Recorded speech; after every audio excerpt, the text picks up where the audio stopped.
Hi guys, AC repair engineer. എന്ത് ചൂടാല, ആ AC ഒന്ന് ഓണാക്കിയേ. ഇങ്ങനത്തെ ഡയലോഗൊക്കെ നിങ്ങൾ പറയില്ലേ? ഇപ്പൊ നമുക്ക് AC ഇല്ലാണ്ട് പറ്റില്ല. പണ്ടത്തെ വീടുകളൊക്കെ ഫാനുകൾ മാത്രമേ ഉണ്ടായിരുന്നുള്ളൂ. പക്ഷെ ഇപ്പൊ നമ്മുടെ ടെമ്പറേച്ചറൊക്കെ മാറിയത് കൊണ്ട് നമുക്ക് AC ഇല്ലാണ്ട് പറ്റില്ല. നമ്മുടെ ഇന്ത്യയിൽ മാത്രമല്ല, മൊത്തത്തിൽ വേൾഡിൽ എവിടെ നോക്കിയാലും, ഒരു കൊച്ചു ഓഫീസ് മുതൽ ഒരു വലിയ ഫ്ലാറ്റ് എടുത്ത് വരെ നോക്കിയാലും അവിടെ AC ഒക്കെ ഇല്ലാണ്ട് പറ്റില്ല. അവോധയുടെ AC റിപ്പയർ എഞ്ചിനീയർ എന്നുള്ള കോഴ്സ് നിങ്ങൾക്ക് പഠിച്ചുകൊണ്ട് ഈസി ആയിട്ട് നിങ്ങൾക്ക് ജോലി നേടാം. കാരണം വെച്ചാൽ അത്രയും മേഖലയിൽ ഈ AC റിപ്പയർ എഞ്ചിനീയർ പോസ്റ്റുകൾ ഇന്ന് ഒഴിവ്. അവോധയിലൂടെ നിങ്ങൾക്ക് AC റിപ്പയർ എഞ്ചിനീയർ എന്ന് പറഞ്ഞ കോഴ്സ് പഠിച്ചുകൊണ്ട് നിങ്ങൾക്ക് ഈസി ആയിട്ട് ജോലി നേടാം. കാരണം എന്താണ്, അത്രയും മേഖലകളിലാണ് ഈ AC റിപ്പയർ എഞ്ചിനീയർ എന്ന് പറഞ്ഞ ജോലി സാധ്യതകൾ ഇപ്പം നിലനിൽക്കുന്നത്. നമ്മൾ ഇതിൽ മെയിനായിട്ട് പഠിപ്പിക്കുന്നത് working principal, installation and service ആണ് മെയിനായിട്ട് നമ്മൾ പഠിപ്പിക്കുന്നത്. നമ്മുടെ വർക്കിംഗ് പ്രിൻസിപ്പിൾ, ഞാൻ ഷോർട്ടായിട്ടാണ് എഴുതുന്നത്. വർക്കിംഗ് പ്രിൻസിപ്പിൾ, ഇൻസ്റ്റാളേഷൻ, പിന്നെന്താണ് നമ്മുടെ സർവീസ്. ഇത് മൂന്നുമാണ് നമ്മൾ പ്രധാനമായിട്ടും 1, 2, 3 ഈ 3 കാര്യങ്ങളാണ് നമ്മൾ പ്രധാനമായിട്ടും ഇതിൽ പഠിപ്പിക്കുന്നത്. ഏറ്റവും കൂടുതൽ പോപ്പുലർ ആയിട്ടുള്ള ഒരു കോഴ്സ് കൂടിയാണ് നമ്മുടെ AC റിപ്പയറിംഗ് എഞ്ചിനീയർ എന്ന് പറയുന്ന കോഴ്സ്. സൈക്കോമെട്രിക് ചാർട്ട്, ഇത് മാത്രമല്ല നമ്മുടെ ഇലക്ട്രിക്കൽ സർക്യൂട്ട്, ഹീറ്റ്, വെന്റിലേഷൻ, ഇതൊക്കെ നമ്മൾ ഇതിൽ പഠിപ്പിക്കുന്നുണ്ട്.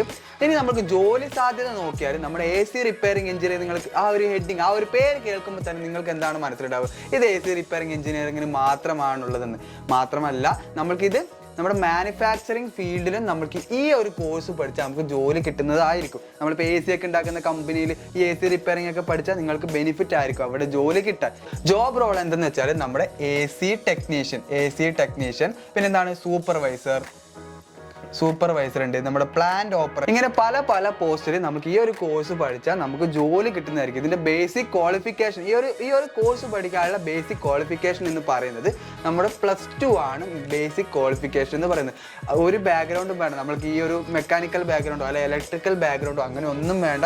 ബേസിക് ആയിട്ട് +2 ക്വാളിഫിക്കേഷൻ. നിങ്ങൾ സയൻസോ ഹ്യൂമാനിറ്റീസോ കൊമേഴ്സോ എന്തെടുത്തവരായിക്കോട്ടെ, നിങ്ങൾക്ക് +2 ക്വാളിഫിക്കേഷനിൽ ഈ ഒരു കോഴ്സ് നമുക്ക് ജോയിൻ ചെയ്യാം. പിന്നീട് എന്താണ് നമ്മൾ അടുത്ത് ആലോചിക്കുന്നത്? സാലറി. നമ്മുടെ ഈ ഒരു ജോലിയുടെ നമ്മുടെ സാലറി പാക്കേജ് പറയുന്നത് ഇന്ത്യയിൽ ബേസിക് ആയിട്ട് നമ്മൾ സ്റ്റാർട്ടിംഗ് ആയിട്ട് ഒരാൾക്ക് സാലറി കിട്ടുന്നത് വെച്ചാൽ 15K to 25K, 15,000 മുതൽ 25,000 വരെ. ഒരു കൊല്ലത്തേക്കല്ല, ഒരു മാസത്തേക്കാണ്. 1 മന്ത് സാലറിയാണ് 15,000 മുതൽ 25,000 വരെയാണ് ഒരു മാസത്തെ സാലറി എന്ന് പറയുന്നത്. ഇത് നമ്മുടെ ഇന്ത്യയിൽ ബേസിക് സാലറി എന്നാണ് പറഞ്ഞത്. ഇനി നമ്മൾ പുറത്ത് ഈ ഗൾഫ് കൺട്രീസ് ഒക്കെ നിങ്ങൾക്ക് അറിയാം, ഓൾറെഡി അവിടെയൊക്കെ ഭയങ്കര ചൂടും കാര്യങ്ങളൊക്കെയാണ്. അപ്പോൾ അവിടെയൊക്കെയാണ് ഈ AC, നമ്മുടെ AC എന്ന് പറഞ്ഞ കാര്യം മെയിനായിട്ട് യൂസ് ചെയ്യുന്നത്. അപ്പോൾ അവിടെയൊക്കെ ജോലി സാധ്യത ഏറിയ ഒരു കോഴ്സ് കൂടിയാണ് നമ്മുടെ AC റിപ്പയറിംഗ് എഞ്ചിനീയറിംഗ്. അവിടെയൊക്കെ സ്റ്റാർട്ടിംഗ് സാലറി എന്ന് പറയുന്നത് 40,000 മുതൽ 50,000 വരെയാണ് അവിടുത്തെ starting salary. Per month salary ആണ്. അതും ബേസിക്, നമ്മൾ സ്റ്റാർട്ടിംഗ് ആയിട്ട് ഒരു എക്സ്പീരിയൻസ് പോലും ഇല്ലാത്ത ഒരാൾക്ക് കിട്ടുന്ന പെർ മന്ത് സാലറി ആണ് ഈ 14,000 to 15,000 എന്ന് പറയുന്നത്. ഒരു 2-3 വർഷം കഴിഞ്ഞിട്ട് ഒരു എക്സ്പീരിയൻസ് ആയിട്ട് ആ സാലറി നിങ്ങളൊന്ന് ചിന്തിച്ച് നോക്കിയാൽ നിങ്ങൾ വിചാരിക്കുന്നതിനും കൂടുതലായിരിക്കും സാലറി കിട്ടുന്നത്. ഇതിൽ നമ്മുടെ AC കാര്യങ്ങൾ മാത്രമല്ല പഠിക്കുന്നത്, നമ്മുടെ റെഫ്രിജറേഷനും കോൾഡ് സ്റ്റോറേജ് ഒക്കെ പഠിക്കുന്നുണ്ട്. അതൊക്കെ നിങ്ങൾക്ക് പോകെ കാണും. അപ്പോൾ നിങ്ങൾക്ക് ഈസി ആയി മനസ്സിലാക്കാൻ വേണ്ടി ഓരോ വീഡിയോസ് പോർഷൻ ആയിട്ടാണ് നമ്മൾ സിമ്പിളായിട്ട് എങ്ങനെ നമുക്ക് പഠിച്ചെടുക്കാം എന്ന രീതിയിലാണ് നമ്മൾ അങ്ങോട്ട് ഇനി പ്രസന്റ് ചെയ്യാൻ പോകുന്നത്. അപ്പോൾ ഇനി എല്ലാം നിങ്ങൾക്ക് കണ്ടുകൊണ്ട് പഠിക്കാം. എങ്ങനെയുണ്ട് ഇതിന്റെ എക്സ്പീരിയൻസും കാര്യങ്ങളൊക്കെ നിങ്ങൾക്ക് ഇനി കണ്ടുകൊണ്ട് പഠിക്കാം. So thanks for watching this video.